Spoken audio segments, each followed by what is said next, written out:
Pritchard, yeah, looking forward to getting the action. Yeah, I mean, because you're very much in line with the panel, right? You really like this last big Darks here. I can see in skirmishing, like small skirmishes and stuff like that for Tidebound, because they have these good stuns and great ways to layer. Exactly, they've got a lot of ways to go and to kill. That's great. My worry is, and I've seen this now too many times at this tournament, is a lineup like this, which is, at least you have the morphing as last one, so I'll get there, but a lineup that's very magic damage heavy, playing into a lineup that's going to build Mage Slayer Pipe.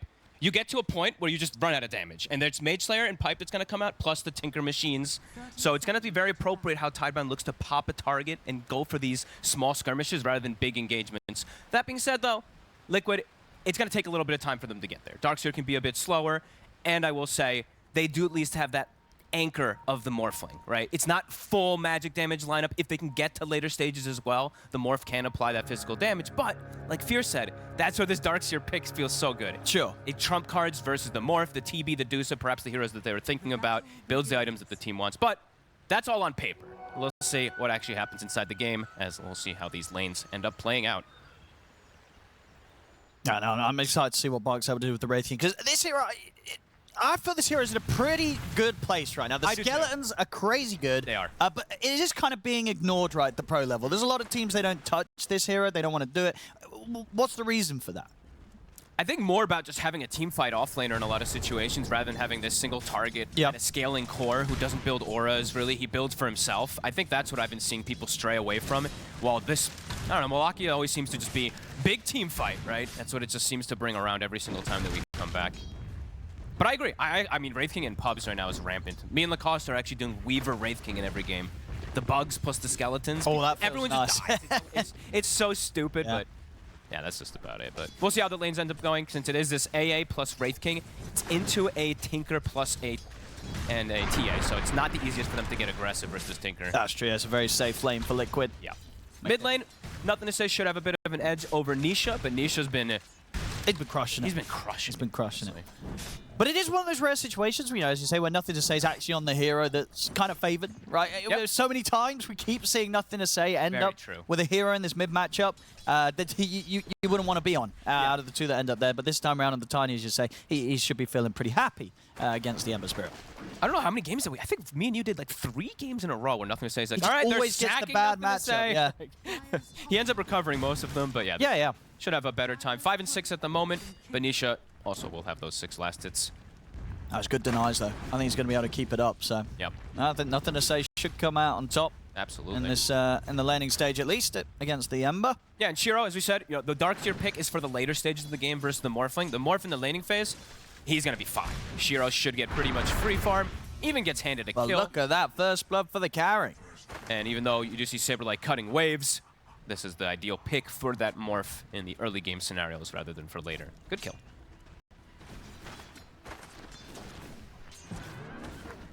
Yeah, it's going to be interesting where, because in terms of the support duos that both teams have, they're all very strong supports, right? But for quite different reasons. You know, Liquid, they've got kind of 2 of the best defensive supports right now. The Tinker and the Ringmaster for the safe top lane. Talking about the Ringmaster, Boxy will be able to take down Y. And then Tidebound obviously have 2 of the best kind of aggressive supports, right? The Jakiro and the AA. It's a very different approach from both teams. Yeah. One team is looking to... I mean, Tidebound, I would say they're looking to kill a lot more, while Liquid is just looking to like sustain and get to that point where they're just going to become pretty much invulnerable in team fights with their auras. Saberlight, soon to be level 3. That's when they can start to put a little more pressure onto Shiro here. Because what's sort of going to be the order of the auras you'd imagine for Saberlight? I think he just goes pipe first. Just full out pipe first, Yep. Arcane Blue pipe. Yep. You're playing versus AA, so the mech feels less valuable. Very less value, but we'll see.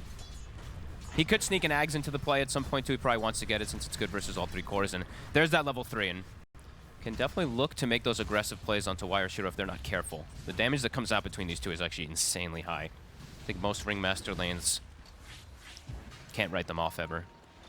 But sure, it's going to take a bit of a mess up from Shiro. From Shiro? Absolutely. Yeah. I mean, it's just what happens is like it's the double creep wave stack up if they can do that with the Ion Shells and dive with the Glyph, but I don't think that should happen. It's just it can if there's a mistake.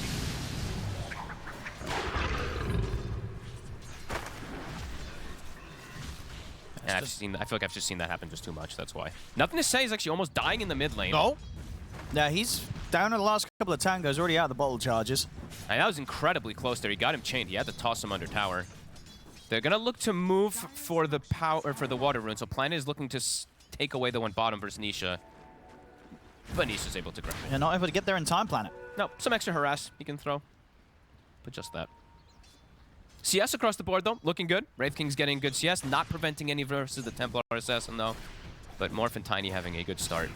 And what do you want to see from your off-lane Wraith King? Is it the phase boot straight into the Radiance, or are you getting an armlet on the way there? I've seen phase drum into Radiance sometimes. Phase drums? Because you play with the skeletons to kind of run rampant. I don't think he'll do that, but I've seen it in the past. You'd rather just see him go full greed, phase into Radiance? Probably. I mean, depends on how game state is. If the game state's miserable, then he might need to deviate for an earlier game item.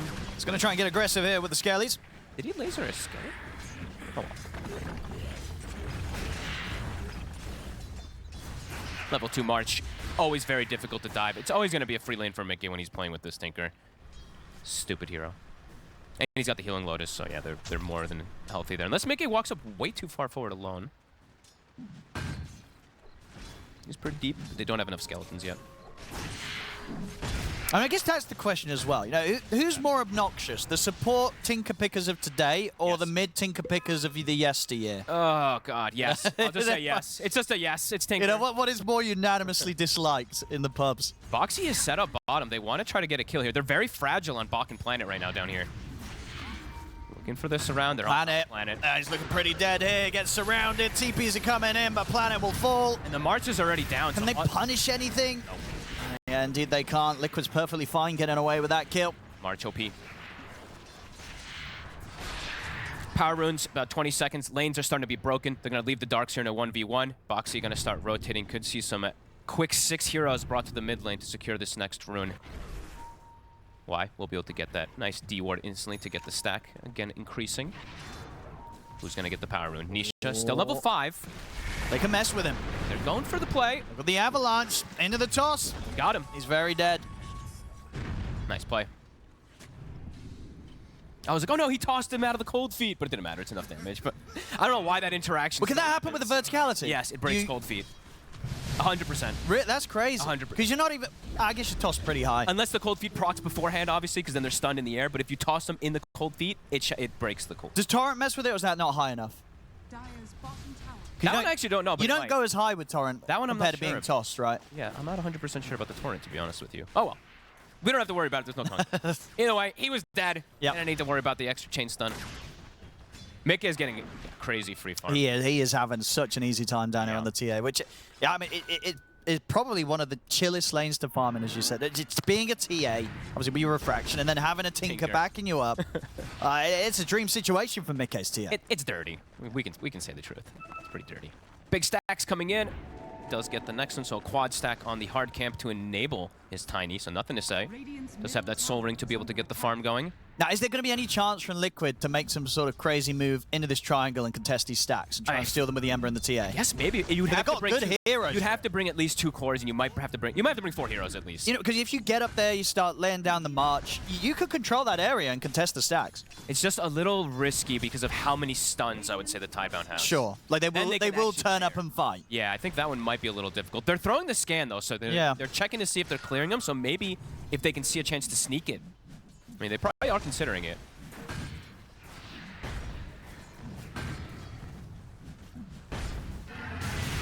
So other things we do have to talk about, of course, is Boxy's getting gone on here. They're actually committing the Blood Grenade. Oh, they're not going to get him. He's got strong maybe Planet's not quite close enough. He's got the two toys, so he can play around this pretty well. And in typical Boxy fashion, he's doing the Tranquil Boot thing. He doesn't always do this, but some games he just deems that it's very appropriate, where he's disassembling his Tranquils, reassembling, so you'll see him get back to full HP for the lane. So the thing I was going to mention is, of course, with the Morphling versus the Darkseer, the wall is going to be very good, but have to mention the potential for Shiro just with his Morph this game. He's playing versus TA and Ember. I mean, talking about the TA. Very good ones. Is this something we've been seeing from Mickey or other safe lane TAs going for the Blink Dagger first, 8 minutes in? Ooh, I mean, he means he wants to try to snipe these squishy supports, I would say. Because this is super fast, right, as opposed to like getting the stats, getting the Dragon Lance or something. Just going straight for the Blink. I can't remember if we have item timing stats, but that must be the fastest TA blink we've had in a while. Because I feel like I only see Tread's Dragon Lance at 8 minutes. Yes, from the safe lane. That is a cool approach. I'll see if it pays off, because We'll see if it does. with this Blink Dagger, as you say, you imagine he wants to be TPing in and cleaning up some kills. Yeah, or I mean, he can also just dodge a lot of these ganks, right? Like he just gets the refraction off, and he'll be able to blink out before they can get some of the extra chain setup potentially. This is interesting. Nothing to say. Does have his DD right now, so Boxy gets caught. And Mickey, it's going to look to try and poke him from the side.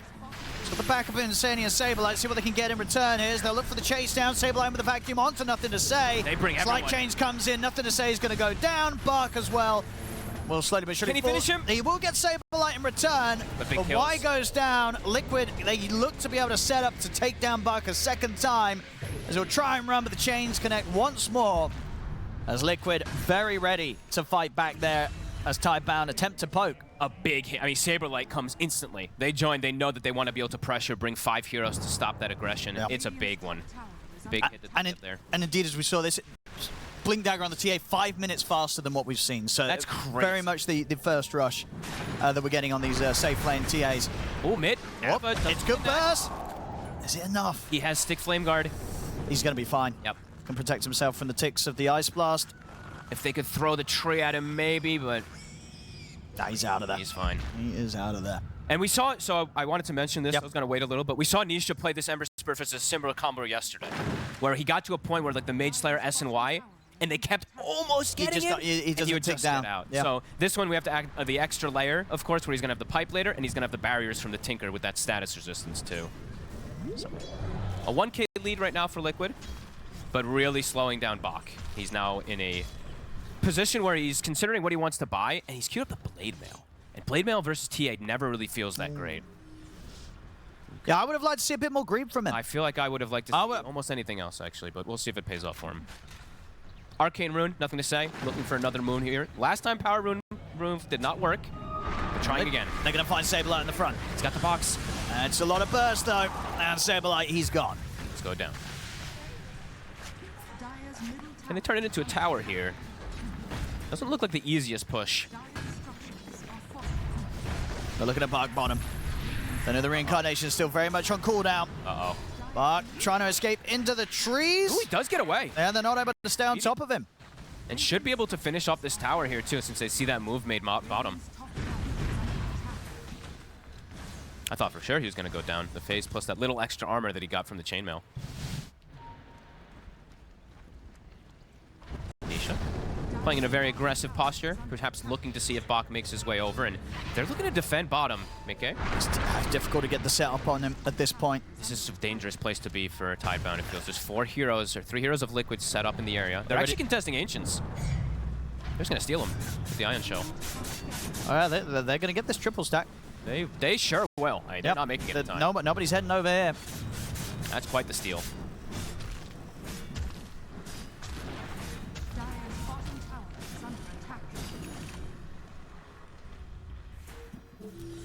They're still surrounding down bottom. Oh, they're ready to dive. I say he does not have the blink yet. They drop the wall to get the setup on the wards in. They make the jump forward as well.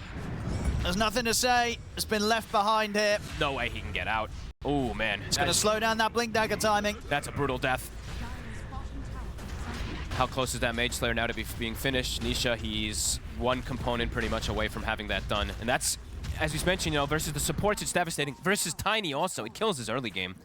Once you get slowed down a little here before your blink, if you start getting Mage Slayer poked, things can start to be pretty dangerous. A 3K lead now, Liquid. It's getting a bit rough. They're getting to this comfortable spot, but Shiro, he's having a flawless game so far. And this, I feel like he has to play literally the perfect game. I mean, can he? How carryable is this game as a morph? Not the most carryable because he's playing versus the Darkseer. Yeah. That's the issue. And there's a lot of saves, as you mentioned. You know, there's the heals, the saves that come out from that Ringmaster as well, too. So, you know, Panel mentioned it. We were mentioning it from before, too. We framed it. It's not the easiest approach that Tidebound has set themselves in for, especially if these lanes don't go their way. And right now, they've lost their 2 main towers, the mid and the bottom one, super early on. They need nothing to say with the Blink Dagger in order to make cleaner jumps. It's pretty close to it, but that's also going to be a bit dangerous. Because he's going to jump in and might not kill them. Exactly. And then he's just dead. There's no way for the rest of Tidebound to bail him out. It's going to be difficult for them to make those moves. And the heal and the sustain, we're going to keep it. It's going to increase so fast, right? Mage Slayer's done. They've already got the Holy Locket for Insania, and Pipe is soon on the horizon for Saberlight. So those are their 3 big item timings, at least, versus this lineup of Tidebound. There we go. So to get up the smoke. Tidebound Liquid there, coming for them first with the smoke play. They want nothing to say again. He doesn't have Blink. He has it on the courier. He spent it up. So, you know, this is one of those deaths where you can be like, well, you know what, I died, but they're not necessarily going to expect me to respawn with the Blink, so maybe they have a chance of catching them by surprise. They do manage to get both for the Shrine of Wisdoms. They will lose Y, though. But indeed, Liquid overall continue to rack up the kills.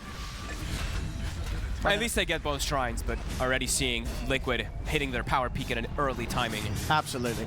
And just, yeah, Mickey with this Blink getting involved. And it's definitely, as you said, enabling him to farm in these positions. Like he was taking a lot from their triangle because he knows that he can out. and he can just get out. Exactly. I quite like it. It just enables you to be able to farm in these riskier spots on the map. So it's working out very nicely for Mickey, this Blink rush. All right, nothing to say. Blink is done. Okay. Blink. Wasn't able to get any sort of follow-up on that one. Mickey's just able to blink out. And now it's a little bit awkward for Tidebound. And it turns towards Nisha, but did they have the damage to threaten this Ember? They just do not, and they know it. They hold back. They just couldn't get that smooth sort of setup. They hold their tower, and they're going to look to instant smoke and find a play. They've got to try. They know that they have to try and get a hit against Liquid. They can't let Liquid just set up, right? When Liquid set up is 5, it's super dangerous. If they can get catches, that's the ideal. Can they get Mickey? Would be a big one. Or Nisha. They're kind of split, though. Nothing to say. He's going to look over towards him. Does get the setup. Ice Blast in. Oop, the Escape pack not going to save him. Mickey goes down. Tidebound, they'll now be able to turn over towards Boxy. Should be able to claim another. Boxy's got 21 charges. Will pop them. But it won't save him. As Tidebound do make the quick move, get themselves a big kill. Good hit, honestly, because they TP as, 5 heroes to defend the lane, and as soon as Liquid splits up, they make an instant smoke, so a great call by them. And I think the smoke was just out of vision of this ward that Boxy had placed behind tower. You're right, that was very close to where they smoked up. Like, they were in the tree line right next to it when they smoked, so great awareness from Tidebound. Okay, they clean up the tower. Yeah, Shira's pretty much going to have that Manta online. He has to play a flawless game. So far, he is. He's quite a bit difference between him and the TA at the moment here. Liquid looking to set up his 5 again. They're looking at Bark, but Bark does have Reincarnation at the ready. All off the mark. So does anyone want to come and help him? That's the question. He looks pretty dead. Yep, they're just going to let him go down the 2 times. He's having the roughest game out of anybody. Yeah, very close to falling behind that at the net worth of the Tinker. And he is still going to go usual route, right? You still go Radiance, even though you go Blade Mail first, so you're going to be giving that Darkseer the Radiance eventually once you do get that. Sure. Ice Blast is coming in. Oh. Could be a good connection. Not going to be that low, though, and they're pretty tanky. They're pretty tanky around the pipe as well, potential from Saberlight. Man, March is so... Not even needed. March is so silly, man. Everyone just full HP while doing Tormentor. Maybe they just need to revert Tinker and bring him back to that mid-hero. He is. I mean, he is, but he's both. With the refreshing hexes and things, you know. Maybe we missed that now. Maybe. Probably not. Probably not. He does get Warp Flare. Honestly, this one is super strong now, it feels like. In the beginning, when it first got out, it felt terrible, but now it feels like the Root is actually super effective. Yeah, it's just a lovely addition to his kit. Yep. Oop. Oh. Planet. Not getting out of this. He's out of that. He's like, see ya. 4 of the top 5 net worth, as the Tinker tends to do, becomes that core. Insania has surpassed, nothing to say once he gets that shard. I guess this feels kind of rough as well as the mid, right? If you're the Tiny, you get this blink, and then you're feeling you're having to buy the Ghost and 4-star for yourself. You know, God. That's not really the build that you were dreaming of when you picked Tiny mid. But he does need ways to get in and out of fights and the high physical damage. He has to, right? I kind of understand why, but yeah, that does not feel good. It does not feel great by any means. Especially because what you can offer to the fight, as you said, you've seen it already in the draft, it's just almost completely nullified. All this damage. Very difficult for Tiny to ever really scare any of the members of Team Liquid in these team fights. Yeah, let's see how many Gossamer Capes are grabbed, as they are playing versus Templar Assassin. We see Wraith King's got one, Tiny's got one. Assume the supports will grab them if they do get it. Shiro will get Brigands. Set up on bottom, Liquid is bringing the squad. Is Tidebound going to be prepared for this? Bach in a dangerous spot. Uh-oh. Doesn't have Reincarnation. He doesn't. They coming in. Walls down. Lined up lovely on the 2 of them. Deleted. Liquid making the bigger moves. Shiro's going to have quite the game to carry. So we're saying, and he's playing into this Darkseer, so and the stronger you get, the stronger he gets. And it's It's pretty decent of a morph game, right? Versus the disables, it's just, yeah, it's the Darkseer and then the shard that comes up from the TA, the two things that trip you up a lot in the mid game. And Nisha's just doing same build. I think it's just the same build almost every game on the Embers, but yeah, status resistance, Mage Slayer, buffed up. Looking to accelerate tempo. Roche, perhaps the next thing on the docket for Liquid. Tidebound. Can they find some type of small skirmish before it? It doesn't look like it, because the 5v5 now just does not feel possible.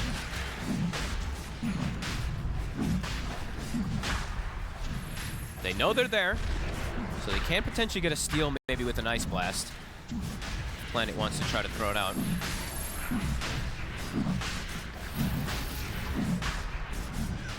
Not even gonna bother. I guess after the Tormentor one, he's like, they're full health anyway. There's no this is the thing, right? Yeah, you're unlikely to catch Liquid low. Yeah. On the HPs right now. Yep. Man, it's kind of interesting because you look at on paper, you're like, oh, AA in paper pretty good versus Tinker. But then in most situations when you're like, oh, I have a chance to get, wait a minute, they're all full health.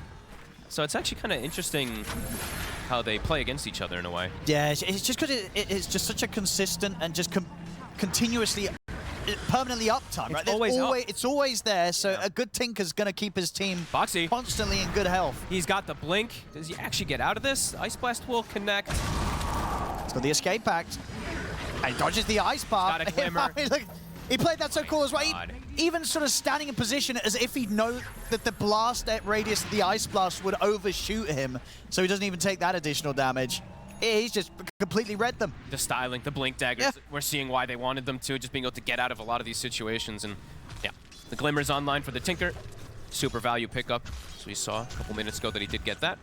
And now he's got a Force Staff too, so even more save. So I think it was Liquid the other day that I saw do this too, when it was just like, I saw 4 magic damage heroes mostly. They just built Mage Slayer, Pipe, double Glimmers, and the game felt so hard to play. But Shiro, as we said, entire game feels like it's on his shoulders. But he's going to need this BKB and then some sort of stat or right-click item. And that stat or right-click item is when the Darkseer thrives off of you. Yeah, Saberlight is going to be more than happy. Yep. Boxy! Oh, the catch! He's going to get the setup here with the wheel.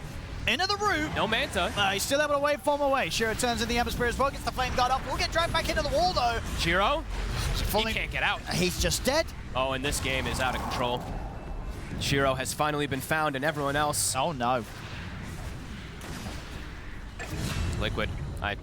They woke up this morning. They did. Yesterday, I think coming into this, there was a bit of concerns after what we saw from Game 1 Liquid yesterday. It's like, well, maybe Game 1 just ain't their thing, you know, early on.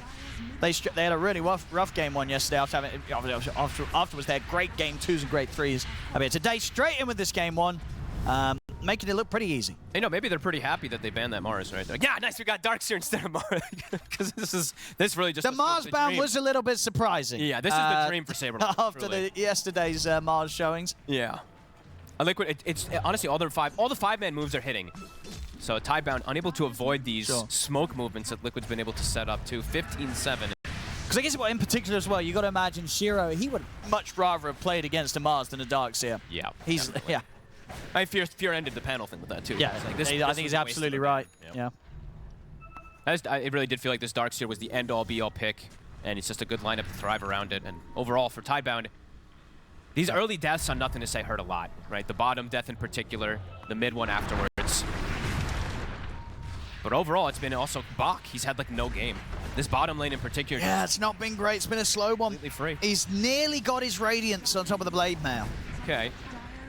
He is so squishy, though, on 1,400 HP.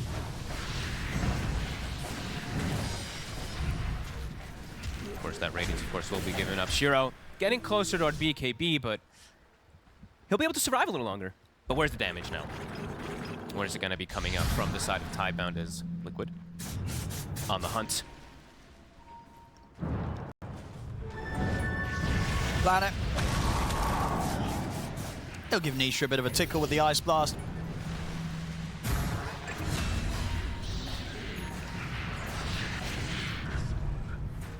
Smooth sailing.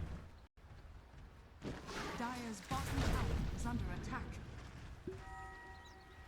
Tier 2. Another one to fall. They've got an amp damage too. They're going to threaten high ground. They still have 60 seconds on the Aegis. Deso plus all this extra right-click damage. They got to react. Supports are here.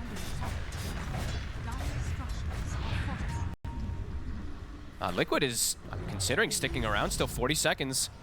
Well, why? Look at the Macropire down. By the way, we saw Mickey pick up the Orb of Venom thing as well, too. So versus these Gossamers, he'll have that true strike that it for some reason gives. As the tower's falling, they're set up. What do you do, Tidebound? Might have to sack it at this point.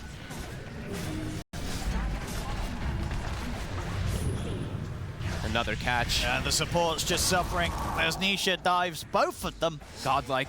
This Nisha Ember Spirit needs to be addressed. Especially if a game looks like it's so good for these Mage Slayers, I just feel like they have to have better answers to shut this down. Oh, they're coming back for Bark. Uh-oh. Uh-oh. He's not going to have a way out of this. Nope. And now, Saberlight's got a Radiance Wraith King to go farm with for a little bit.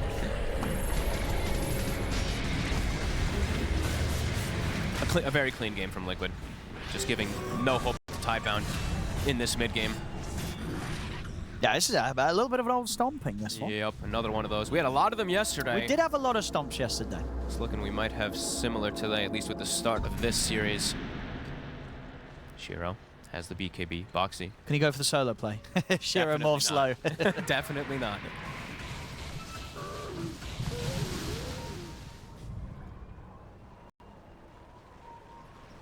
Yeah, he's got to. I think that's the most appropriate one. He's got to have the damage. You can't go butterfly. You can't go stats because then the Darkseer wall's too good for you. You need just hard damage because they just have none at the moment.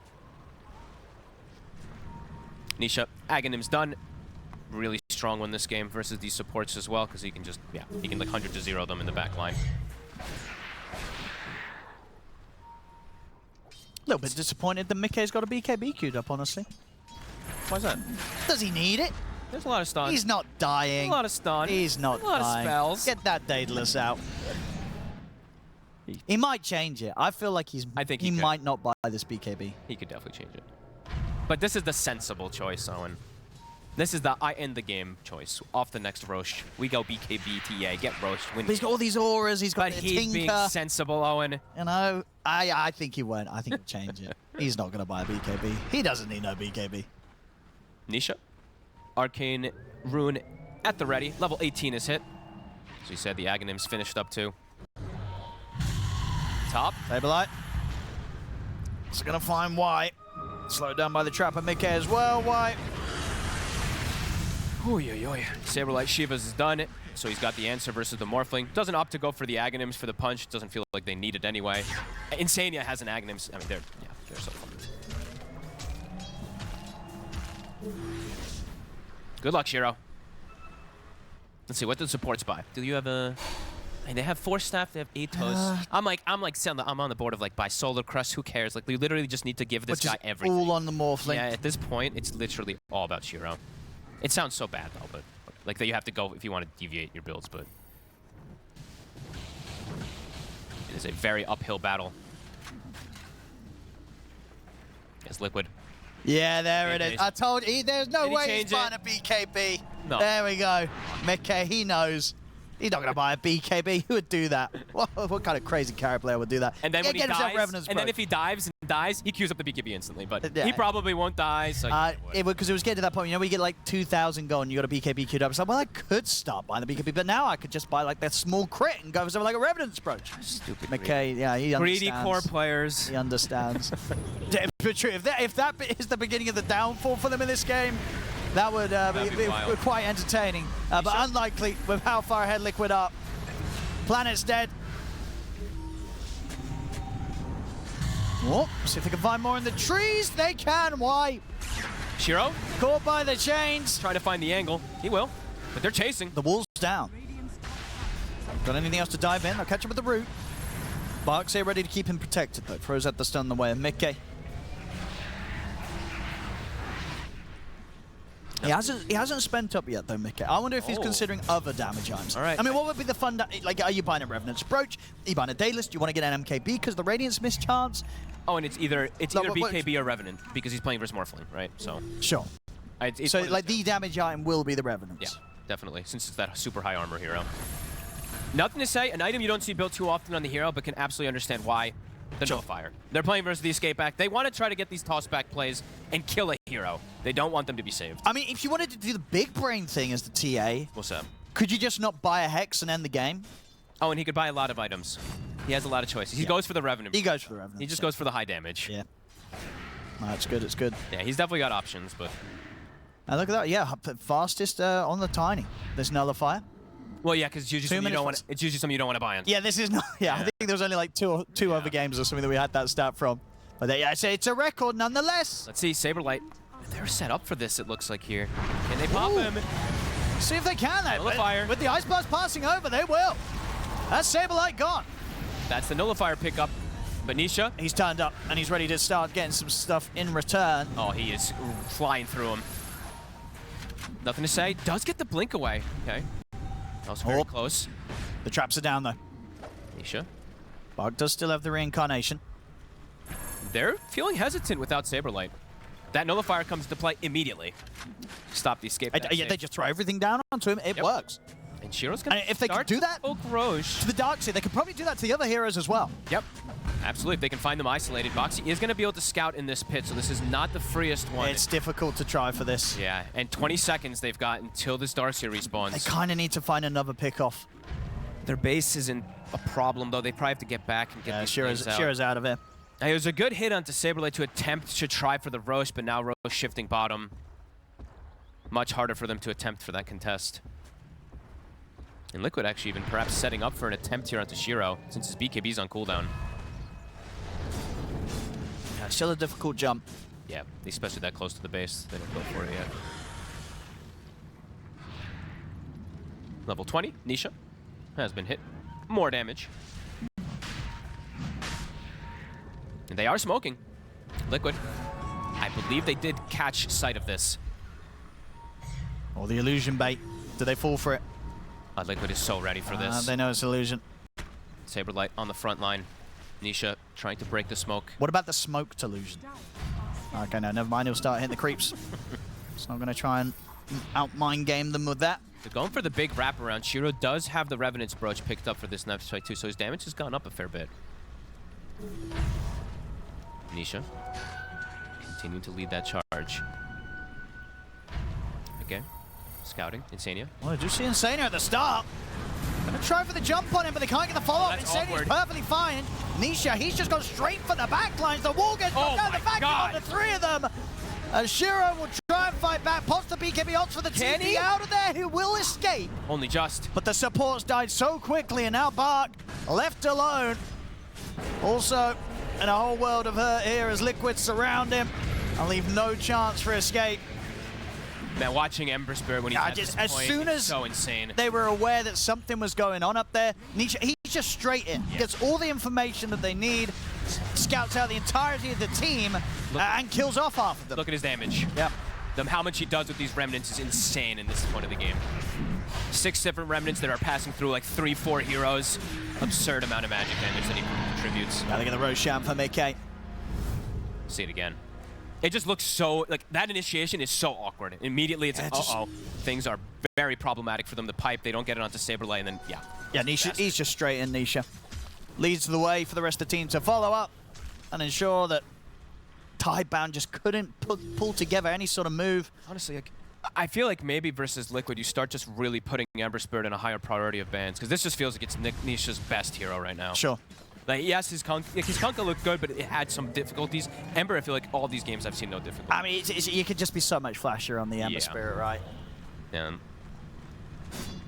He died. It says he died. He So did. he's upset. He didn't want to die. It's okay.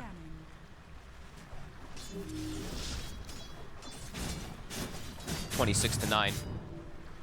Continuing the smooth sailing. Shiro has still kept himself at the top net worth the whole time. It doesn't matter. Oh, and he's going for queuing up the rapier. rapier, but he feels like he absolutely needs it. He needs that. He might, massive. Dude, he might be able to carry this with the Divine Rapier. There is a world where Shiro can do this.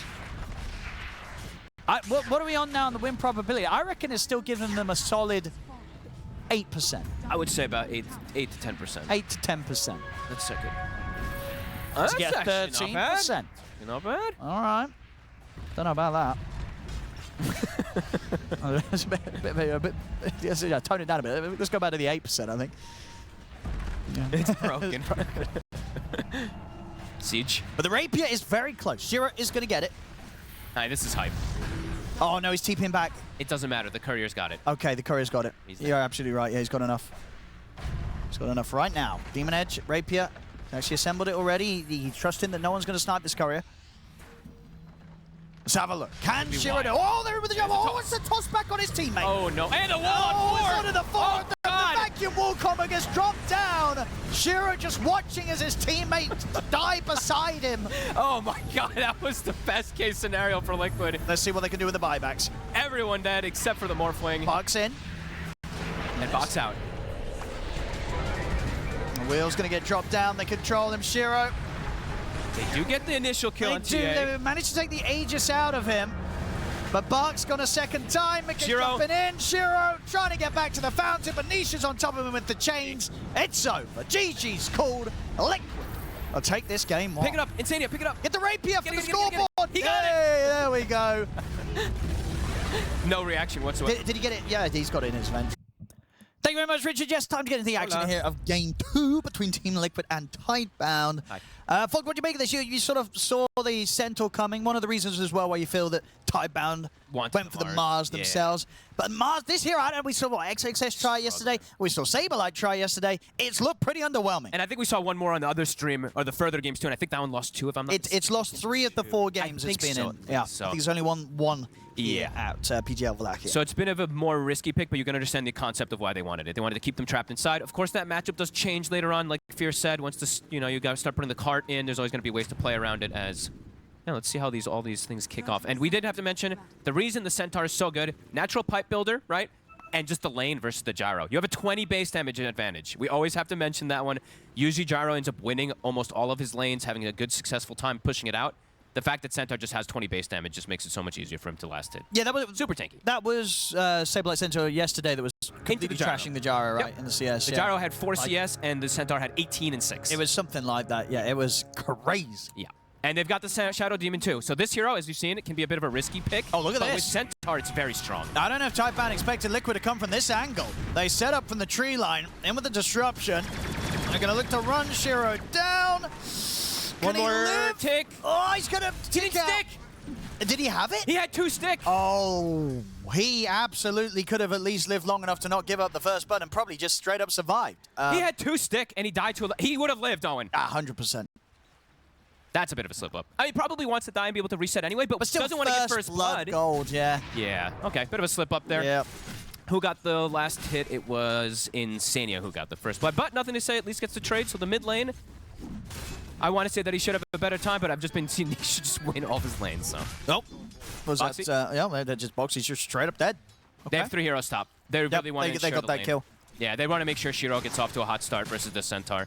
They've got a concept that they're looking for. But how long are they going to keep it like this with the 3 of them up in? Very long? I would imagine only for a couple of, like 1-2 waves. Sure, just to get sort of what the gyro's feet off the ground. Yeah, just to let him get maybe like the blades, so you get that damage that you can match. Okay. Versus the Centaur closer. But what does this mean for the start for the Mars down bottom here, Bark? Is he going to be a right, left on his own for the first few waves? First level he'll be okay, but level 2 when it hits on Jakiro, he's going to be pushed out completely. So might look to swap things up pretty soon here on the side of Tidebound. Planet trying for a half pull, he'll get it. Maybe he TPs with the half pull. He will.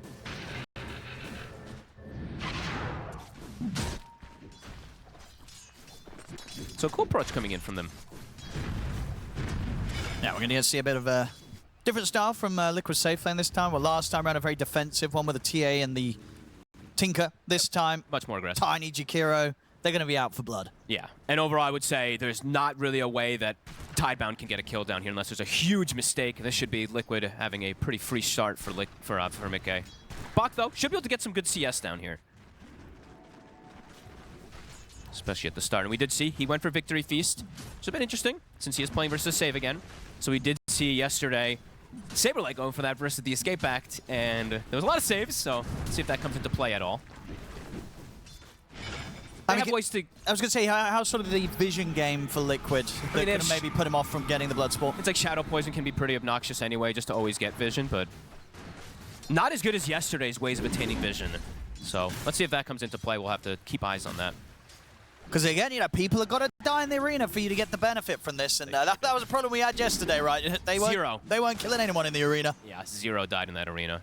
And yeah, we're seeing definitely this little thing that they did at the start here is allowing Shiro to have a way better time. Yeah, it was a smart move. They saw what happened to the Gyro yesterday. Exactly. They were like, we cannot let that happen here for Shiro. I mean, they saw the Centaur coming a mile away. That's why they picked Mars. It was preemptive. Yeah, so preemptive. So stacks coming in, planet, double stack.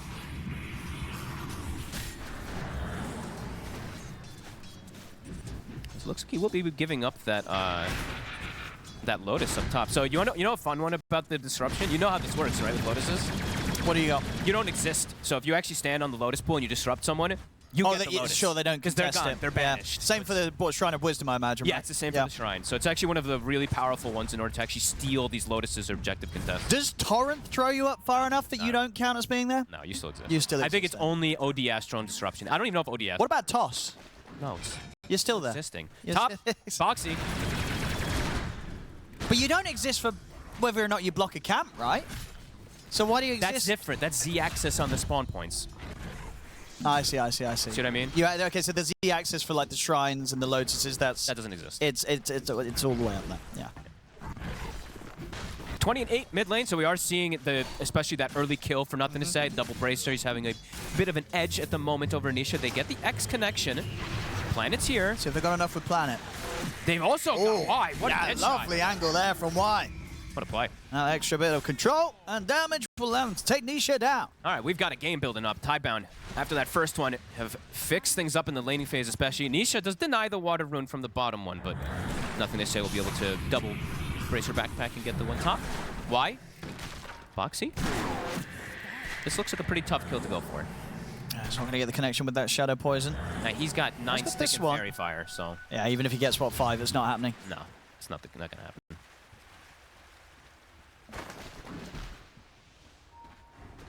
Much better start, infinitely so. Bach, of course, is still struggling a bit, but he's getting his CS. He hasn't been brought down here. Tiny is free farming, as Liquid tends to set up for Mickey.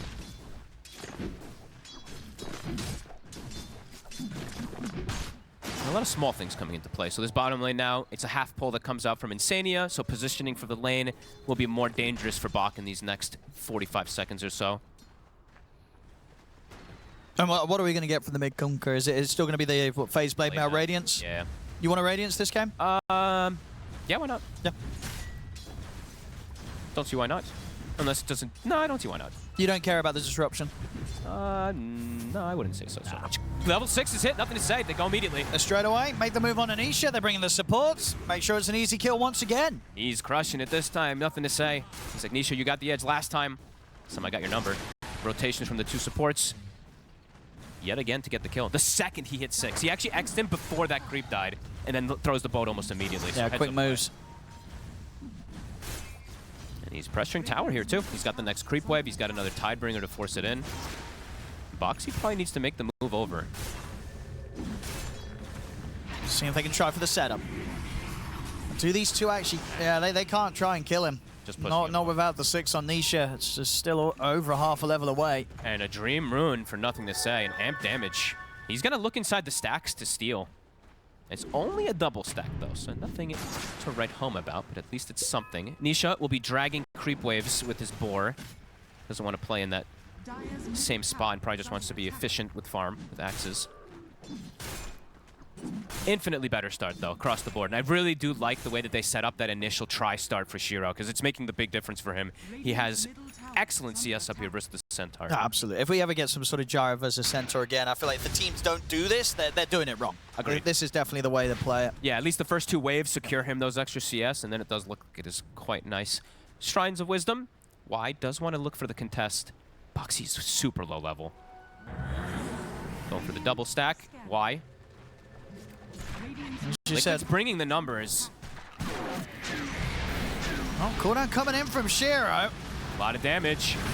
Can Liquid fight this? I mean... The Kunkka's coming too. Yep, they're going to have the combo coming in straight away over to the 2 of them. They get the cleanup, they get the Shrine of Wisdom, they get it all here, Tidebound.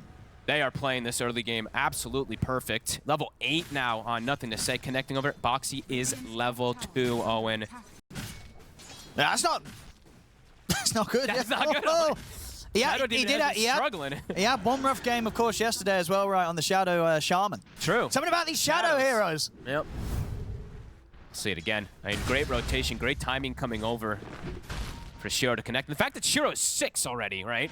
The fact that he's got this call down, this extra damage is so much for them to deal with. Also, from what you were telling me, could he not have just disrupted Y and got the Shrine of Wisdom himself before the rest had turned up? He probably could have, but I don't know if everybody knows about that whole interaction thing. I'm sure Boxy does. You would have thought. I'm pretty sure if he disrupted him, if it's indeed as you say, it would have been long enough for him to get it himself. It happens. It happens. Mistakes made. Tidebound capitalizing. Blade Mail soon to be finished, almost pretty much after these 2 stacks. He can actually work on that Ancient if he'd like to. It's a huge one. Oh, Insania. It's just going to be a freebie. He got the ward, but... they can just... I mean, they're going to know there's a ward there too, right? So he was doing it for the low ground, right? Yeah. Well... they had a rough one in game 1 yesterday. Maybe the rough one's going to be in game 2 today, Liquid. An early 3K lead. They've got Ice Blast online. The 2 supports are huge because of these early moves they've been able to set up in the lanes. And overall, Bach, he did not die. So he's had a really good lane start into this off lane too, besides the other 2 lanes going successful. So across the board, these 3 lanes are looking good. Mickey's farming very well, but they're looking for aggro. Nisha. They've got the setup, but the disruption will come into play. Stops him from getting dragged back into the combo, so Nisha will be fine. The main reason they want that SD, of course, versus the Kunkka to get that protection. But yeah, he's going to be...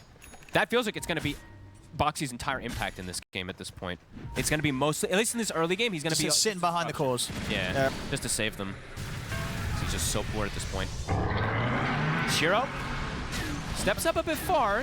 He's got backup coming in, though, and Liquid don't have enough damage to kill him. Not even close, in fact, and now they might be in trouble themselves. The Saberlight gets dragged back into the Calling and the Torrent. All this because this early. Shiro just a bit tankier than probably they expect because of how farmed he is at this early start. Survives the dive. Nothing to say. Can you get another catch here? There's still 7 seconds to X Smart. And they cannot touch this Kunkka right now. 1600 HP phase boot plus the Blade Mail. They even look for another setup onto Nisha. He's looking for the power rune. They're coming. And Bach closed the gap. He doesn't have phase boots. It's going to be difficult. But he's got him. He's got him. What a play. They truly have Nisha's number. Yeah, they're crushing this early game here, Tidebound. 0-3 on this Beastmaster. And look at the assists too. Oh my goodness. Well, there's Muerta. This Muerta's everywhere. I mean, why? Absolutely killing it this game too. This tower's gone. Sure is.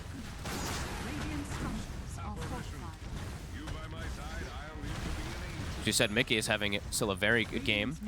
The farm isn't terrible on the Beast and the Centaur. It's just the difference, of course, between this Kunkka and this Gyro and the supports, right? We just have to keep mentioning because of the double Shrine steal how high level they are in comparison. Insania's level 5, so he's actually found a decent amount, but Boxy's still just level 3. It's going to be a very slow start. Level 3 Shadow Demon versus a level 10 Kunkka. Yeah, and a Kunkka that's on track to have a very good Blade Mail Radiance timing with this start to the game. Nothing to say on these stacks to clean up. Can we get our stack counter again? Can we get a chance? Because usually I always like bringing these up too, especially versus Liquid. Yeah, look at that. Usually Liquid's the stackers. Not the case this time. Yeah, the supports are popping off. Why on his Muerta for his involvement, and yeah, Planet putting the work in with the stacks. Yep. And he's got good kill involvement, right? They did make rotate. It was a level 2 AA TPing to the mid lane to gank. So these are really heads-up moves that we see from Tidebound this game in order to ensure this early game. 4K lead. Liquid, they've got the Blade Mill finished for Saberlight.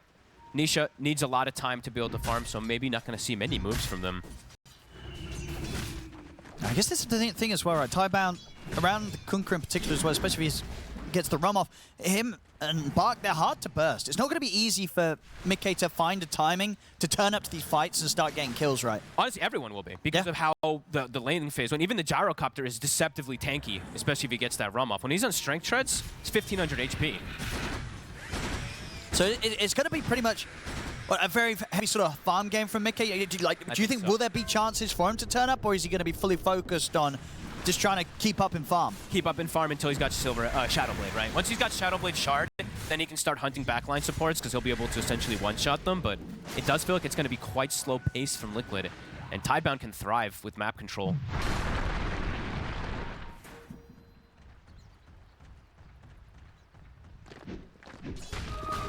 Saberlight's timings are all quite a bit delayed in comparison to how it would be if he just was left in a normal scenario versus this gyro lane. He's got more than Mars. He does here. Both off But- laners having a bit of a slow one. Yeah.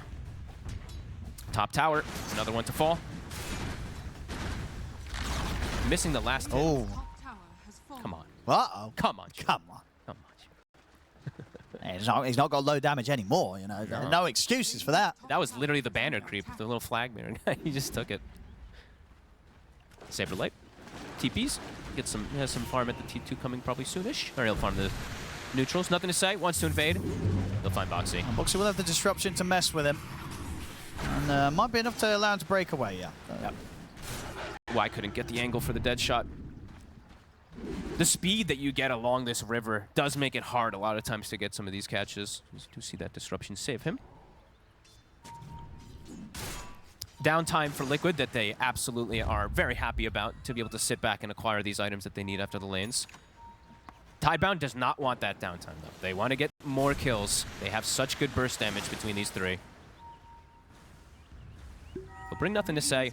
Looks like they are going to look for the centaur. The line is drawn by Boxy, so they 100% are anticipating this attempt for the steal of the shrine again. Just will they have enough? Because it's 4 heroes of Tidebound. Big clash. Saberlight is going to try and get it before they can approach, but they'll be able to get in time. Liquid, they're going to try and bring together the forces to attempt to fight this one. And Saberlight, he's dead. Drop the boat down as well, so nothing to say he's going to have that extra level of protection. They got it. Looks like they'll get nothing to say, though. The backup's coming in. Let's see if they can clean up more here with Nisha. Nothing to say, falling pretty low. They'll get him. They needed that They so are bad. turning up in their numbers. They're able to get these kills, push them out of it. They don't stop nothing to say from being able to get the Shrine of Wisdom, but they are able to make them pay for it. Yeah, soaking a Saberlight actually returning a lot of damage with this Blade Mail, just running into them.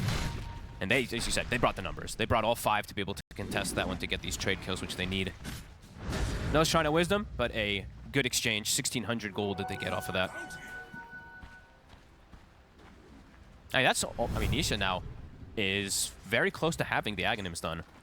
The Macro Pyre, too, that was a pretty good connection. Kind of perfect along the initial stun to put nothing to say low at the start of the fight. And just able to kite him out as well there, Boxy, into the trees. You see Bach was coming, too. Like, he wants to join to get some extra trade kills, but he was just a bit too far. Yeah, that's true. And Mars there a little bit earlier. Would have been huge. Could have certainly changed the outcome of that. But it's easier for Liquid to get the numbers there. It's a very difficult spot the map to get to if you're not there at the start of the play. Bach literally had to race all the way from the right side of the map to try to attempt to get there. I'll go for the Tormentor. Should have it safely here with the 5 of them. Yep. And it doesn't look like Liquid can actually go for that trade that we see a lot in this tournament now. The Roshan trade, since the Aghanims is not done on the Beast yet. If they had the Beast Ags, they would have likely ran to that Rosh, so Tidebound should be able to contest this Roshan play that can be coming up soon. And they get a very good shard, of course. Absolutely. It's always a bit risky when you have a Muerta on the team, right? Because you don't want them to get the shot. They always do, too. It's like, oh, you know. Definitely that least exciting one, really, on one of the meta supports right now. Hey, late game, that shard actually matters. Late kills. game? When you get, no, if but you get... Oh, I'm telling you, like, Sure. you get like 10% spell amp with double dead shots. Like, this stuff starts to add up. But yeah, absolutely. But you want something that adds up now, not in like 40 minutes. It's also, it doesn't really do anything else but spell. It does literally nothing but spell amp, essentially, so. Yeah, the AA one, he also has max cold feet. So it's going to be very effective for him. How's Mika doing? Shadowblade very soon to be finished. Planet's been found in a very deep position. It doesn't look like they actually want to try for him. Solo Crest finished up. He could have gone for the kill there, right? I don't think they knew where everybody was. The Planet. Oh, you mean Planet? Could he not just blasted him and... I don't think it kills him. Hey, would have stopped his TP, right? Actually, You know, I guess he wants to save for a bigger target. I guess he does. I guess he does. You know what I mean? That's He could have just blasted him in the face. Yeah, he had a +1 around. No, definitely. But yeah, indeed, he was like, whatever, Shadow Demon, I don't care. I want a bigger kill. So this is a bit interesting to me, how this game they build Solar Crest because they have this gyrocopter, right? You want to be able to buff him up. Yep. Last game they didn't build one for their big carry, but they're playing with the Shadow Demon who dispels. So it's just a bit interesting to see sometimes when teams prioritize... Last game, they were probably like, well, we lost this one. You know, when you're losing a game, you don't care about protecting your carry. You just care about flaming each other. You know, so Sure. like that one was lost. This one, they're playing away because they're like, we can win this one. It's just like, I'm always so curious about sometimes these itemizations. Like sometimes it's just like, yep, Atos is so good because we want this, but this time we want to buff our gyro, but it can just get purged off. So yeah, we'll see if that ends up working for Planet. It's always a good pickup anyway to have. But that's the thing, right? You think it's your support being nice for your carry buying him these items, but in reality, it's your support making sure that he doesn't get demonic purged and the carry does, you know? Well, if I'm buffing my carry, the Shadow Demon has to throw his spells on him. I'm actually going to live as a support, you know? So the AA is thinking about himself at the end of the day. I'm sure he's not if you build Solar. Smoke up. Radiance is done for nothing to say, so big timing that he's got. Aghanim is also for Shiro. Looking to get this wraparound. Nisha has Ags. This is a super ideal pick. It's a big one if they can get the jump on him. The cooldown will connect, but it's very deep. They get the X mark, but the disruption's there. That was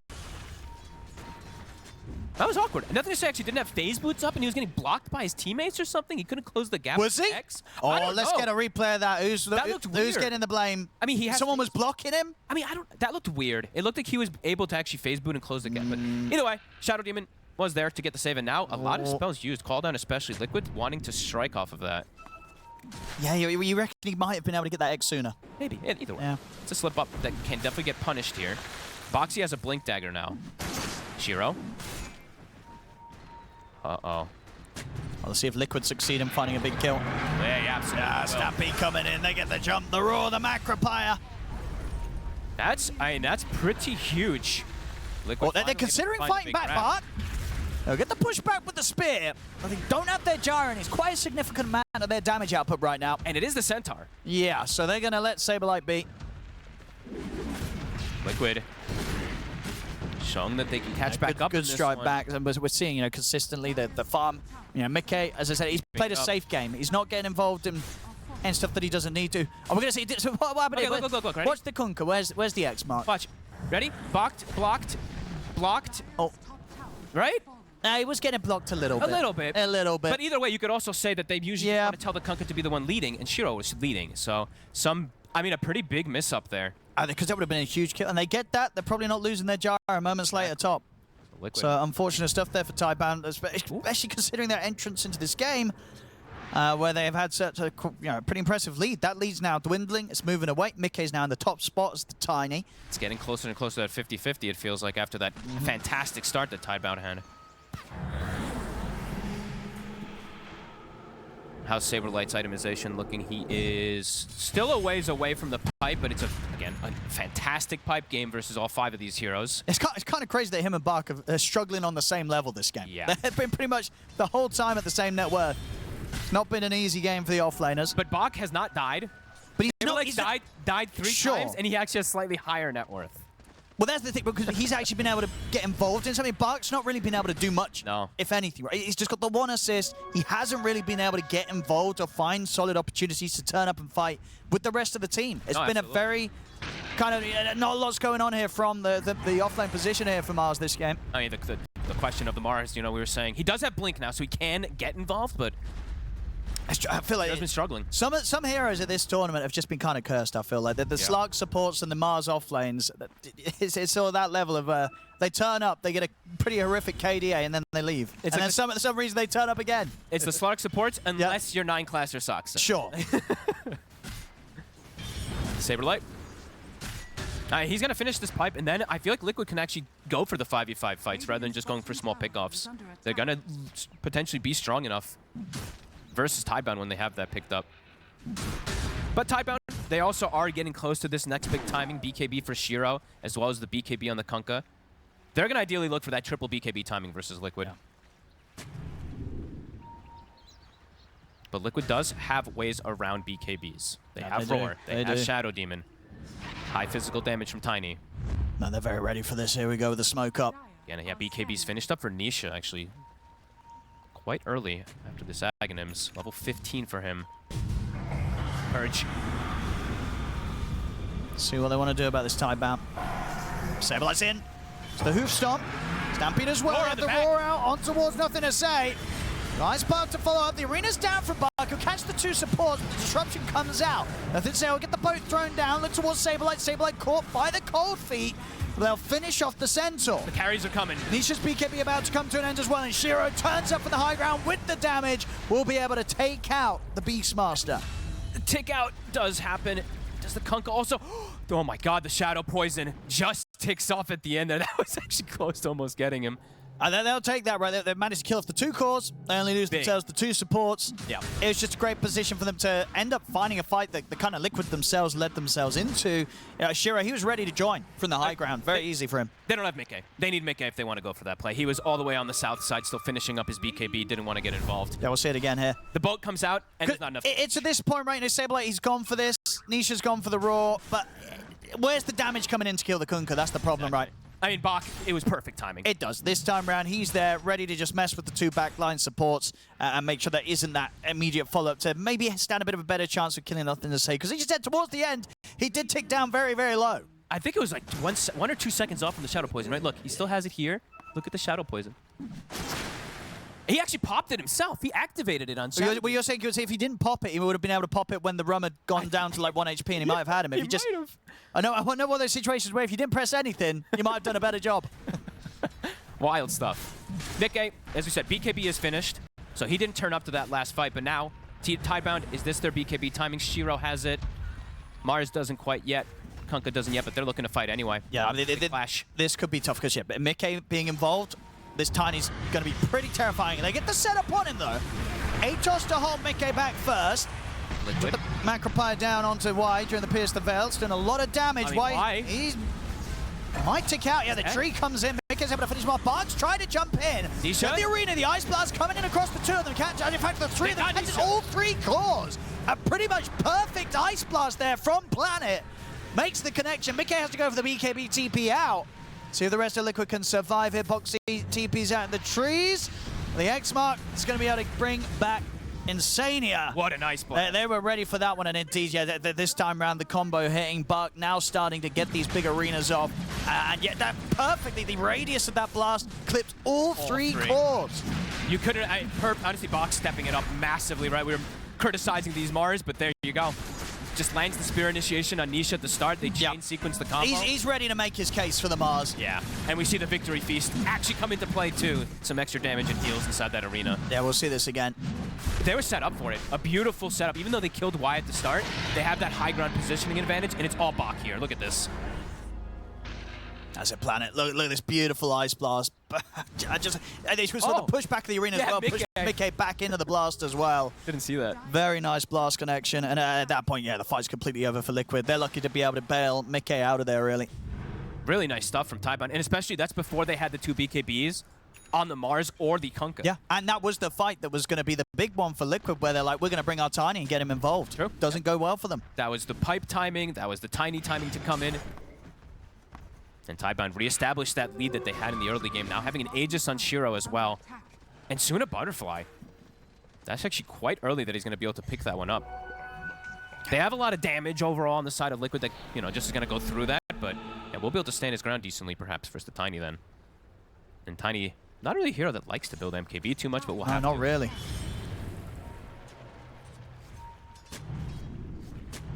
Very nice fight.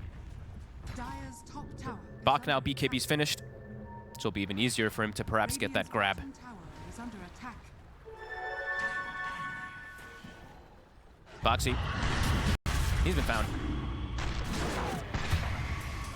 And look what Boxy's queuing up. BKB. You're playing into this arena, into pretty much also like these spells that just devastate you. All this floor damage. That's a bit funny. Would be one of the first shadowed even BKBs I think we've seen in a long, long time. But I can understand the concept of why they want it. Saberlight even queuing one up. Dire's middle tower. We'll get a Tormentor.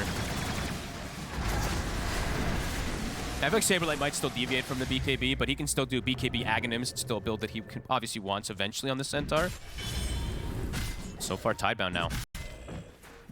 Winning the biggest fight of the game, it feels like. And now, with this Aegis, looking to increase that momentum.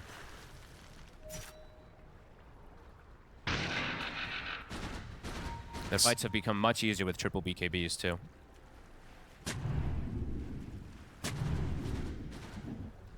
Sania is spotted. Ice Blast actually clips on him. Lovely hit there from Planet.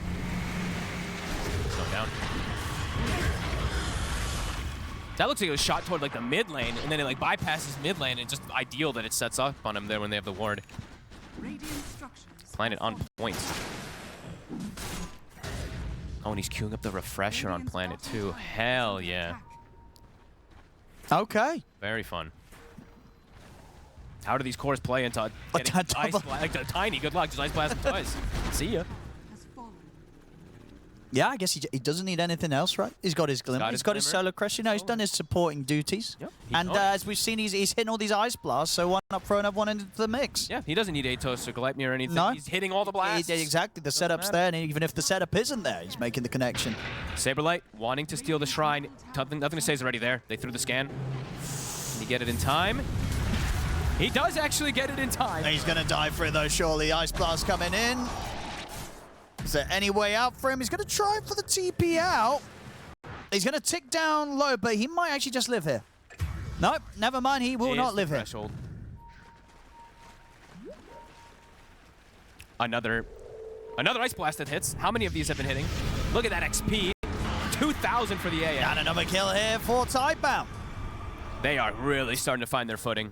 A little bit of a hiccup at some moment, but then right after that last fight, everything is back to position level 16 on 8. Did he get 2? He almost got 2 levels for that kill. He gets the solo XP right from that kill in the fountain. The dream. Yeah, Planet having a phenomenal game. I mean, the whole team, honestly, they are having a very, very good game so far here.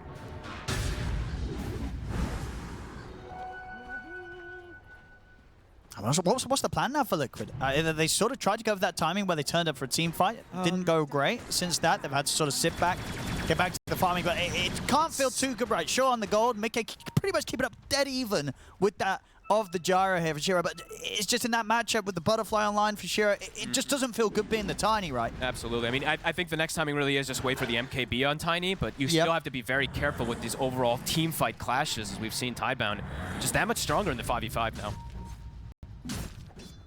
And yeah, they're starting to get surpassed a lot by some of these other heroes on top. Like you said, Planet, he's ahead of the offlaners. Having such a good game. He's having a fantastic time. I'm looking forward to refresher plays. Yeah, he's got 3,200 gold in the bank. He's getting there. Until he switches the build and goes for some like Hex. I'd be happy with a refresher. Why not? I mean, I like the refresher. I feel it's a little unnecessary. Do you really need the double ice blast? I mean, for style points, absolutely. You know, you hit them once, they try and TP out, you hit them again in the base, and especially once you get the level 20 talent, you got the plus 5 seconds on the duration. They're ice blasted forever. When you layer it, it's 34 seconds, right? If you actually do it like that. Yeah, if you wait. Yeah, if you wait. Oh, he's not going to wait. 0 heal. He's just going to go bam, bam. You could just do it back to back, pretty much. Stack that up. Or you can just, ult one target and then ult the other target. Sure, you just hit more in a team fight, yeah. He's got options that he can go for here. And a lot of refresher plays to make. Smoke up from both sides, Liquid. Looking for a potential catch, unable to find it.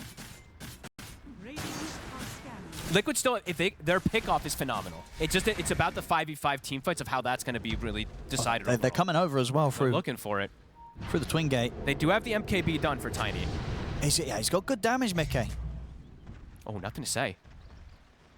Mickey's going to see him. He's alone. He's getting stunned. Oh, he'll get the BKB off, but does it matter? Can they kill him through it? They can. Oh, man. That is the biggest pick they could find. Can they turn it into more 60 seconds? They didn't have to use too much at all, just a roar. I mean, surely they could at least get a tower. But as the push comes in. Oh, and that is a huge kill. And he uses the BKB too, right? And I think that was his 9-second or his 8-second. Didn't see which one. Either way, one of the long ones.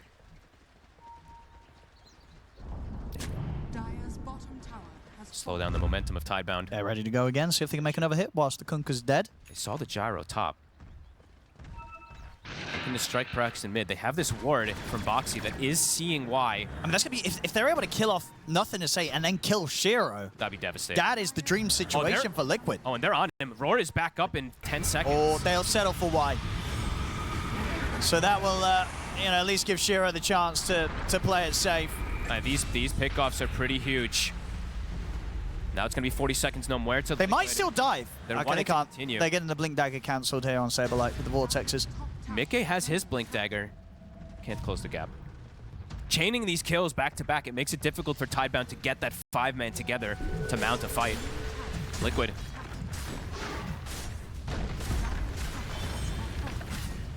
Back to that comfortable spot.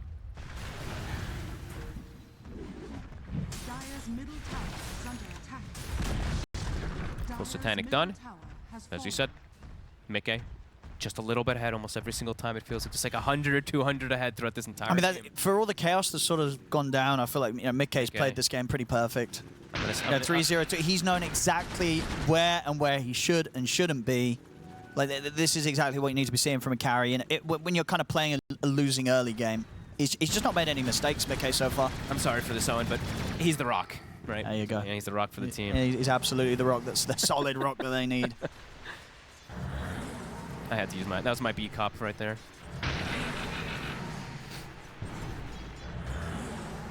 Things have slowed down massively. I mean, gold lead is pretty much gone now for the side of Tidebound after that 2 kills that they were able to sequence on the side of Liquid. Experience almost dead even now again, too. Starting to acquire these items that they were it felt like they were very far from not too long ago. Now they've got them finished up. Saberlight's BKB's done. Shiva soon for Nisha. Starting to feel perhaps a little scary again for the side of Tidebound if they're not ready for the 5v5. Yep. Seeing if he can find a Raw.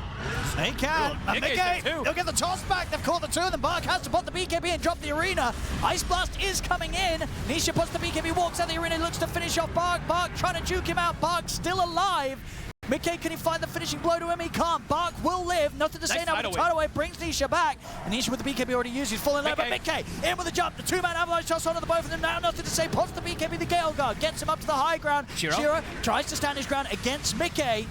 They're getting Mickey and Insania low. Bark in with another spear. Doesn't get the latch, but the tidal wave brings it back down to the low ground. That doesn't matter. The disruption's there. Mickey, he's actually going to blink in aggressively. Tries to find Shiro, but the glimmer capes up. Shiro's going to get protected. Mickey will get the toss off, but he's caught by the cold feet. Can they keep Mickey alive? They can. He's alive. Survive. They're closing on a Shiro. Mickey throws the tree and doesn't matter. Shiro lives. The flak will finish off Mickey. Finally, though, Boxy ends up being the one left standing for Liquid as he clears up Shiro at the end of it. Holy shit, what a sloppy fight from both sides, kind of just throwing spells all over the place, but who ends up actually winning this one? It feels like it's pretty dead even, right? But Boxy.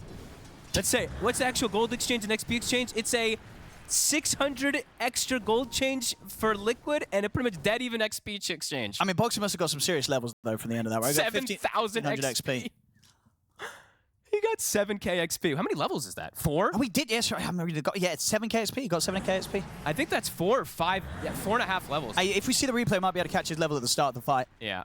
Holy crap. No. I mean, little things coming into play massively there. That last flak catching him out the sidelines there. That was crazy. So he's level 15. So 4 levels. Just hit level 15 at the start of this fight, Boxy. Ends up level 19. Bach living, this is actually really important. He lived for so long. The fact that he lives here till the end, it actually makes a big difference because he gets that spear later on Mickey that prevents a lot of things. I mean, this is a crazy fight from both sides. Some really cool spell casting. Yeah. Yeah, Mickey, he really tried to push his limits on this one, getting in with this first jump. And then we see him sort of get saved in a moment. He goes in again. And then Bach over here, since he was still alive, is able to pull him in. Yeah, it was all little things coming into play here. And then this one, right? There's no detection. Doesn't let Mickey get the toss. So probably allows Shiro to survive there and get the finish up with this last flak. I mean, this is the thing, because Mickey also could have lived right. He gives up his invis to throw the tree, and in turn of throwing the tree and breaking his invis with the Shadow Blade, the flak cannon hits, they see him. That's true. So he could have walked out alive, tried to throw the tree in. It wasn't enough damage to get Shiro immediately. Obviously, Shiro just died at the end of it. Big Ice Blast coming in, not soon enough, though. Liquid, they've killed Roshan, and we'll get the Aegis picked up on Mickey.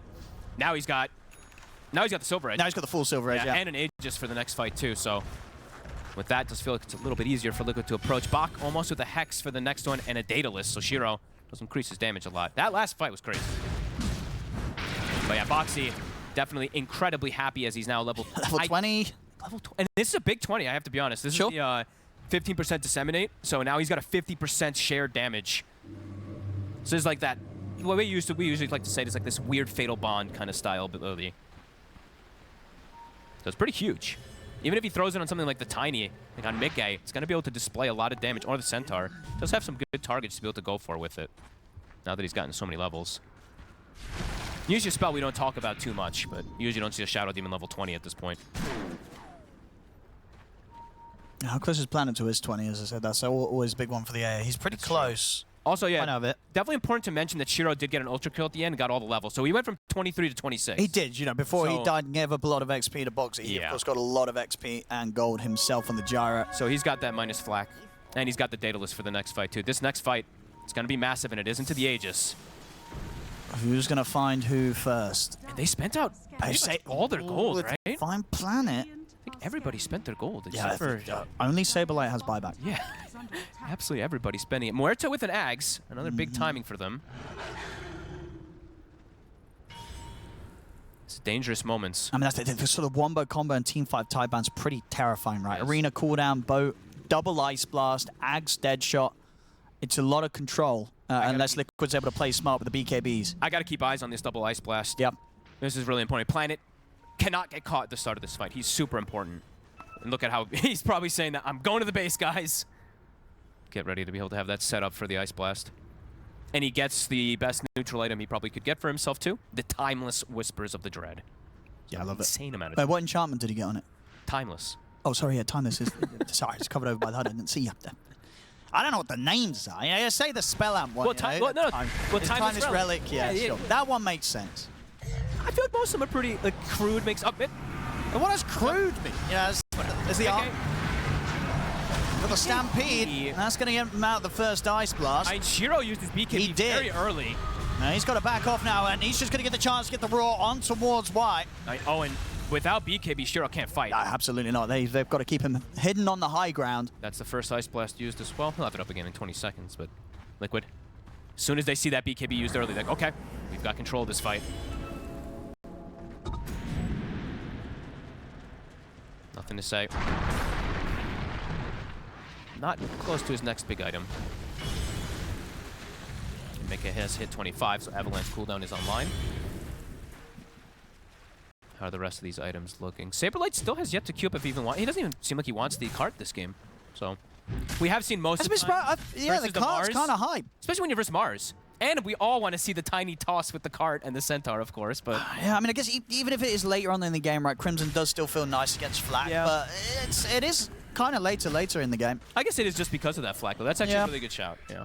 And they do have the seal totems, as we see pointed out, so maybe feeling they have bail, but it's about the bailout through the arena. Exactly. Get him in BKB the and cart. yank someone, but either way, it's going for down a different route. And for the cool toss plays. Exactly. That's what we want to see. But He'll get it next, I think. I think that's what's going to be next on the list here for Saberlight, because, he's not buying the Shivas. Obviously, Nisha's got that for the team.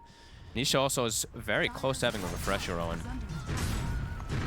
These BKB piercing disable it's going to be pretty massive, because that's the one thing about Tidebound that do lack as the game progresses, is ways to hold down these heroes. While Liquid does have 2, soon to be 3 versions of being able to do so. They do have a lot of disable, though, but they have to get it before the BKBs come out. Like, Bach has Hex, then they have the Spear in the follow-up, but there is going to be the save, so they have to keep tabs of Boxy, who long are the days ago when Boxy was like a level 2, level 5 support. He's level 20 with the Blink BKB lens. So absurd cast range and very tanky. And he will be able to get Free a shard, speaking of Boxy. And yeah, lens with the magnifying monocle as well. The cast range, it gets pretty ridiculous once you start stacking these all up for yourself. Age is still for 20 seconds. Pointing out, Mickey also did get Pyrrhic Cloak. It's a pretty huge one when you're playing these very tanky cores. And he does get Titanic as well, which is one of the best ones for the Tiny. Radiant's middle tower is under What did attack. Shiro end up having? He has Mindbreaker plus Titanic, right? So also a very strong one for him. No boots on Shiro.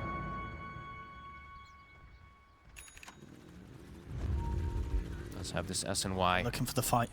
Yep. Refresher finished up for Nisha. Bart can get him with a quick Hex. Could be quite a nice way to start things. I feel like they have to get the start. I feel like if Liquid gets the start of the fights, it could just be disaster, because they can just double roar, full commit onto Shiro. So I'd say for Tidebound, they want to get that start, because they don't have a save. That's my worry. Yeah, that's the thing, right? Liquid can reset the fights much easier. Yeah. Mickey? Ooh. Oh, held in position. Oh, well, it's good job. He's got a refresher, so who cares about that first one? He's going to have a second one if he wants. Probably won't press it for this, but, This could be huge. He can blink, Hex, they can chain disable, and they can maybe set up for Mickey here. Yeah, that's true. What kind of backup does he have? just a Jakiro right now, right? They're very split. He can BKB TP instant if he expects them to be over here, but he doesn't see anything. He's already used the blink. I don't know if he's going to BKB straight away here. Let's see. They saw him, right? I thought the Ice Blast had seen him, but I guess not. I guess it wasn't. Yep. They'll get insane. Yep. They'll drop the Stampede here to counteract the Mickey the arena for a solo play. Is he going to get hit? the backline. He bypasses the 4 heroes, and he finds Planet. And Nisha finds a pickoff also. So even though it's Tidebound making the move, it's actually Liquid who gets the better exchange. Liquid might go for another one. He's looking at them. Bach. Maybe doesn't want to mess around with the gyro. Right, they can go for Bach. They're thinking about if they get closer. Kiss him. Toss back plus Aurora. He's pretty deep now. He put the BKB here. Bach try and walk this off. He'll get the spear connection on towards the Tiny. Manisha runs him down with the Shiva's guard. Bach's gone as well. They don't even need to use the refresh Aurora. I thought he might just throw it out. That's 75-second no Mars. Liquid, these pickoffs are massive. Yeah. It felt like it could maybe have gone the other way after that pause if they did. caught Midgate, but indeed they mustn't have had the vision. They didn't see him, and as it is... Because like, it looked on our screen that the Ice Blast had passed over the Tiny, but I guess that was the lag that didn't actually show him with the Ice Blast. So I don't know. I don't know, either way. Yeah, maybe he just wasn't close enough to the Passover area. Yeah, maybe not. Liquid now. It's a Rax, and they're able to just claim off of this. Well, Midgate tries his look a little bit there. Level 25 has been attained now for Nisha, so roar cooldown 30 seconds. It can continue. There's still no Mars. 35 seconds. Spent the gold.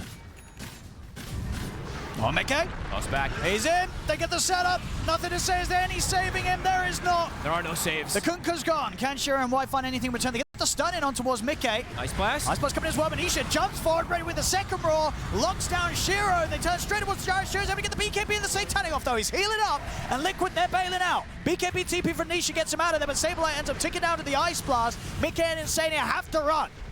Insania. Can he actually get himself out of this one? Oh, the dead shot. Clips him. That girth there with the Aghanims clips him. He's got Glimmer, but they've got the They've got him. Shiro able to stand that ground there versus everybody. Oh, wait, what? No way. Oh, my God. Yeah, I think they still see it. No. Oh, God. I can't believe They've got Ice Blast in a second. See if Planet can hit it blind. He's not going to find him. He's not going to try. He's out of it. He's out of it. Oh, my God. How does he get out of that? Go find him with the courier. Wait, the courier. Saberlight got the gem. Oh, wait. There you go. Oh, just kidding. They killed the courier. Never mind. Will get the gem. He tried. So they're able to push Liquid back. They do have to use the buyback, of course, on nothing to say. But we're definitely seeing, if they don't coordinate things perfectly, because they did throw down a lot on Shiro, like the Raw, I think the full toolkit of the Jakira as well. It just wasn't enough. They couldn't kill the Gyro. It's with the Kunkka, right? It's with him buying back, giving that extra bit of protection for him. That's really important. He's queuing up the Rapier on. And Shiro does still feel like he needs it versus this. Yeah, I mean, I don't mind it. It's a close game. They're not that far behind. It's your 10k lead that Liquid have. It's something, but it's not like it's impossible to win without a Rapier. No. But the Rapier after we saw what we saw just then, it feels kind of safe, right? The chances that Gyro dies and loses the Rapier, I think, are pretty slim. I think he also just wants the highest damage potential item that he can get with this data list, right? So it can be a bit of a risk, obviously, but. I think it's not it's not one of the riskier purchases that we've seen, in terms of Rapier being picked up. I think it's not a bad position to buy one. My worry is just the lack of the save, right? That's their lineup doesn't have it. And now if nothing to say, dies. They get the boat. You get the boat on him, but he has no buyback, right? So he's so important now. Nothing to say is the probably. Yeah, I agree. Yeah, if the Kunkka dies, the team fight falls apart, and Shiro can fall. Yeah. So these next few moments very important. They're looking to move forward here. They have this ward. It's Insania. They'll get the, BKB's up. That's a... I mean, they're going to turn. The cats. They do. They just go straight away on Shiro. And this time around, Shiro can't be saved. He's dead. Oh, he felt a little too confident walking up like that. Liquid, they turn with the numbers. They kill him. He buys back. He's on his way over. He's still pretty far, though. It's going to take a bit of time for him to get over here, not before Planet goes down. Buying back for the... Well, that Rapier dream's off the table now, Fold. Yep. With that buyback. I do feel like it is a necessary one, too. It does feel like when I see these type of fights also. This one was really awkward how it starts, but... I don't know. The fact that it's 5 heroes with BKB, right? How do you actually make an initial go versus Liquid as a Mars when you're playing versus 5 BKBs? The supports both have it. I mean, These fights are hard. You gotta get him with that Blink Hex, right? And Yeah, you Blink have Hex to kind of first. find the Shadow Demon. Yeah. Gotta get Bark's gotta find Shadow Demon at all costs. Find Boxy. Double roar at the ready. Sania is going in very aggressively. Nisha is in for the side. He finds the roar to Bark.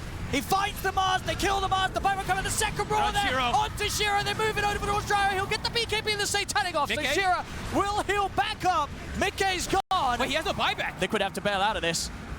Mickey has no buyback. And there's a missile heading the way of Insania. Is he going to die? The missile's coming in. It gets him. He couldn't kill it in time.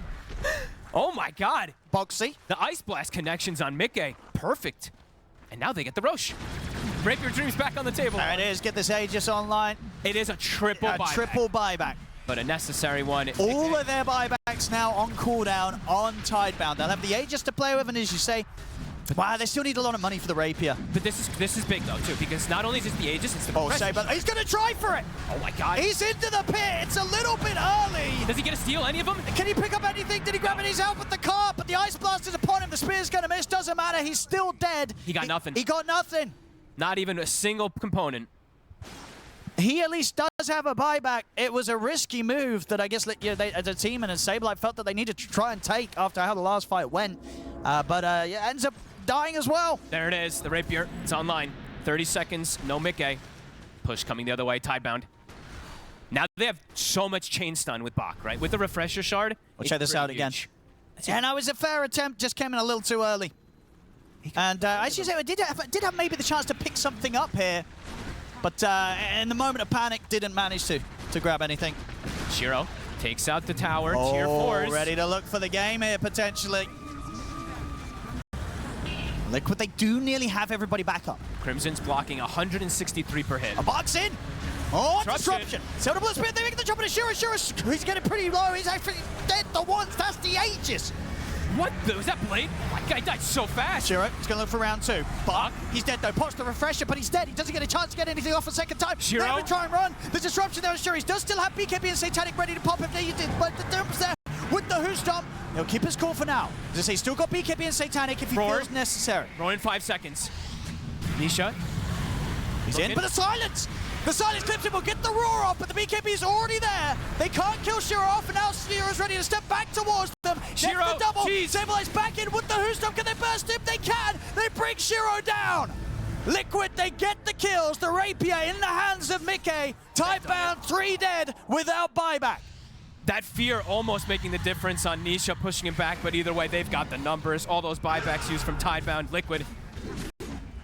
They've done it. And even the Mindbreaker hit as well, I think was what clipped Nisha after he true. jumped in. True, and true. that little bit of silence disrupted. But indeed, the game's over. They've got nothing left to play with. Tidebound. GG is called. Liquid take game 2. And with that, the series clean 2-0.